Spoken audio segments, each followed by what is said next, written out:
Bienvenue à tous dans ce premier atelier d'écriture. J'espère que vous allez bien ce matin. Installez-vous correctement, installez-vous au calme, installez-vous dans un endroit où vous vous sentez bien. Voilà, moi j'ai pris ma petite rocking chair favorite, voilà. Mettez-vous bien. Je ne mets pas de musique exprès parce que personnellement je n'en mets pas quand j'écris. Enfin, pas toujours, ça dépend de ce que j'écris.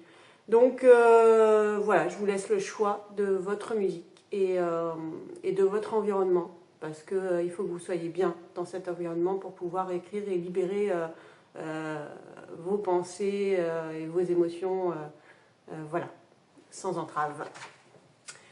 Donc, je vous propose cet atelier d'écriture pour les âmes sensibles, donc qui ont une basse estime d'elles-mêmes.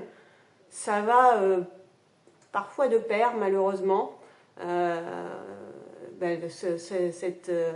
qu'on a des failles, parce qu'on est extrêmement sensible aux mots, à plein de choses. Donc voilà, on peut, notre image de nous-mêmes peut en souffrir.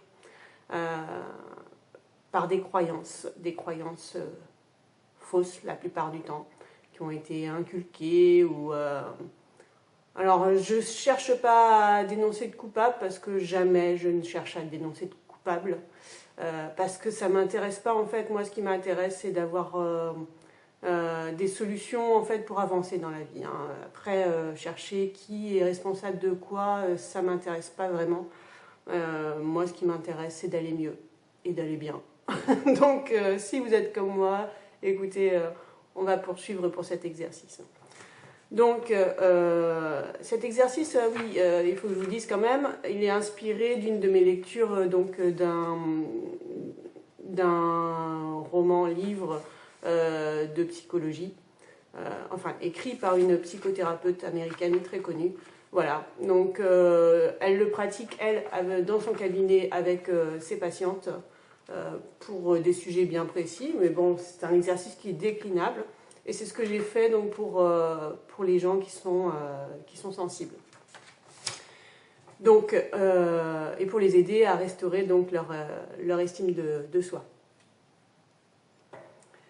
Vous allez prendre une feuille. Vous faites deux colonnes, une colonne mensonge et une colonne vérité. Dans la colonne mensonge, vous allez noter 10 phrases. Alors moi j'en ai mis 5. Hein, j'en ai fait 5 exemples. Je vous les donnerai. Hein, et comme ça, ça va vous donner des idées aussi pour faire les 5 autres. Mais pour les prochaines fois, vous pourrez faire les 10 tout seul. Et sur les sujets que vous voulez. Hein. Voilà, donc dans la colonne mensonge, on va faire 10 affirmations, 5 avec « je suis trop » et 5 avec « je ne suis pas assez ». Donc, ça c'est pour la colonne mensonge. La colonne vérité, on va y répondre ce que vous répondriez à votre meilleure amie si elle vous disait ça. À votre meilleure amie ou à votre fille, enfin voilà. Si votre meilleure amie ou votre fille vous disait je suis trop, on va faire le premier exemple, je suis trop émotive, qu'est-ce que vous lui répondriez de positif? Qu'est-ce qu'elle ne voit pas en fait dans ce côté négatif?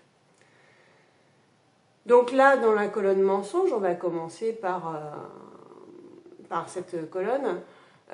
Vous allez noter donc les affirmations que vous avez en tête, les fausses croyances quoi, hein, que vous avez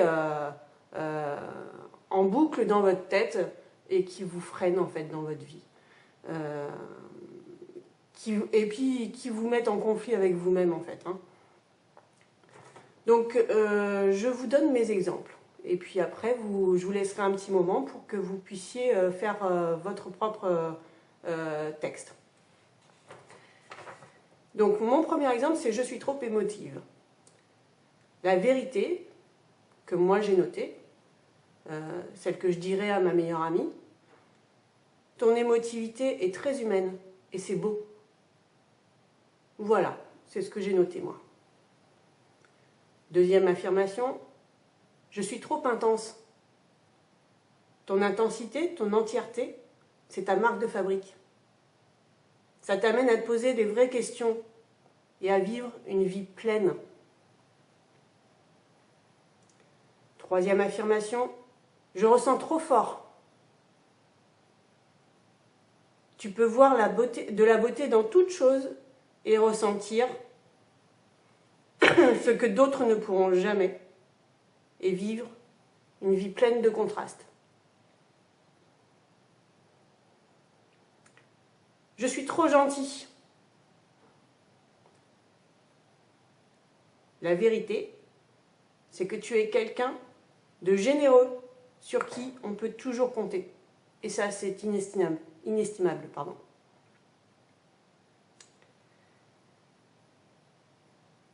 Et j'ai fait une dernière affirmation avec « je ne suis pas assez ». Donc, je ne suis pas assez jolie pour être aimée. Et donc, la vérité que j'ai notée, c'est « ce n'est pas la vérité ». Et tu n'es pas seul à ressentir cela. Un jour, tu rencontreras quelqu'un qui effacera cette pensée d'un regard. Voilà, donc ça c'est mes exemples. Vous pouvez les reprendre, vous pouvez les adapter, vous pouvez les compléter, vous pouvez vous les utiliser comme vous voulez.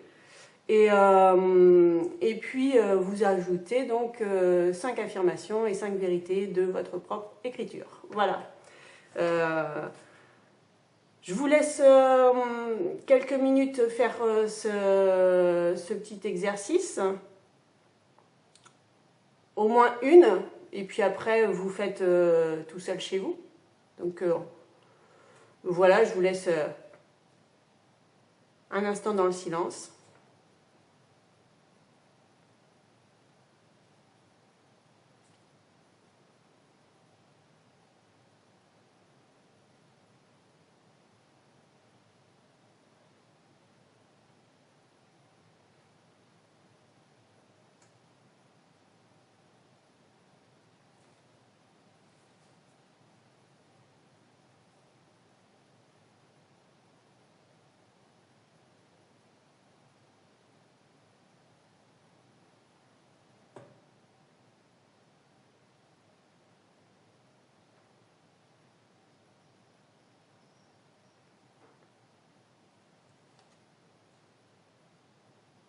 Voilà, j'espère que vous avez pu noter au moins une ou deux idées qui vous sont venues spontanément, naturellement, auxquelles vous avez pensé, parce que vous vous répétez en boucle dans votre tête et qui vous handicapent finalement dans votre vie. Voilà, donc maintenant on va passer à la deuxième étape. La deuxième étape, c'est qu'est-ce qu'on en fait de ces écrits-là. Donc pour les mensonges, eh ben, on va les brûler. On va brûler les mensonges. Donc vous pouvez faire ça, une petite cérémonie de crémation des mensonges. Hein. Donc par contre, il faut le faire sérieusement, je pense. Hein. Après, moi, ça c'est les conseils donc, de cette psychothérapeute. Hein. Je répète simplement ce qu'elle met dans son livre. Donc, brûler les mensonges, et en les brûlant, je brûle aujourd'hui une grande partie des idées fausses que j'ai eues sur moi-même. Je restaure aujourd'hui la vérité et mon estime de moi-même. Voilà. Quand vous brûlez vos mensonges, vous répétez cette phrase-là. Enfin, ces deux phrases, pour être exact. Je brûle aujourd'hui une grande partie des idées fausses que j'ai eues sur moi-même. Je restaure aujourd'hui la vérité et mon estime de moi-même. Voilà. Faites-le sérieusement ou non, voilà, c'est pas... moi, je vous fais des propositions, vous faites ce que vous voulez, d'accord? Et ensuite, donc, on jette les cendres, par contre, à l'extérieur de son foyer, à l'extérieur de son espace de vie. Cette psychothérapeute met en garde sur les énergies négatives qu'il pourrait y avoir dans ces mensonges. Et donc elle dit qu'il faut les jeter hors de son foyer, hors de sa vie en fait. Donc vous pouvez aussi les enterrer à l'extérieur, en tout cas les faire sortir de chez vous. Donc ça c'est pour la partie mensonge. Maintenant les vérités. Donc les vérités, elle a un petit exercice un peu sympa. Donc il faut des ballons et des ficelles, hein, avec une ficelle. Alors elle dit des ballons à l'hélium, hein, comme vous voulez encore une fois. Je vous propose donc découper en morceaux contenant chacun plusieurs vérités. Donc découpez vos vérités, vous les découpez en plusieurs paragraphes, on va dire, avec plusieurs vérités dedans. Vous les attachez donc à la ficelle du ballon, chaque petit morceau, et vous les envoyez valser dans les airs, en fait. Par contre, là encore une fois, il y a une petite directive. La directive, c'est d'être dans un endroit où vous sentez bien, que ce soit la plage, la forêt, ou chez vous, dans votre jardin, mais il faut que vous sentiez bien et que vous respiriez le bon air, la bonne énergie. Voilà, quand vous envoyez vos vérités dans le ciel, il faut que ce soit d'une manière positive. Voilà, donc il faut penser donc aux vérités de celle que vous êtes. Voilà, c'est ce qu'elle dit, cette psychothérapeute. Pensez aux vérités de celle que vous êtes, ou de celui que vous êtes, et non celui que vous pensiez être. Voilà, voilà, c'est l'exercice que je voulais vous proposer dans ce premier atelier. J'espère que ça vous parle, j'espère que ça vous aidera. Vous pouvez donc le décliner à toutes vos sauces, en fait, hein. Personnalisez-le, cet exercice. Moi, ce que je voulais rajouter, c'est que les fausses croyances, elles sont fondées sur des pensées. Des pensées, votre cerveau, ce que vous dit votre cerveau. On peut choisir de le croire ou on peut choisir de ne pas le croire, en fait. Donc, si on choisit de ne pas le croire, on peut colorer positivement ses pensées, en fait. On a ce pouvoir-là, nous, hein, de décider de penser positivement, en fait. Ce qu'on ne peut pas gérer, c'est les pensées, elles viennent, c'est spontané, elles viennent, mais elles sont liées à l'état d'esprit. Et cet état d'esprit-là, nous, on peut le contrôler, en fait. J'ai employé le mot contrôler, attention.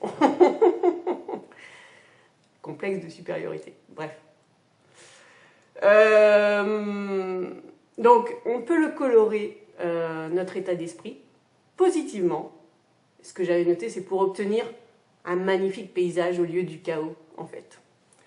Voilà, j'espère que tout ça vous parle.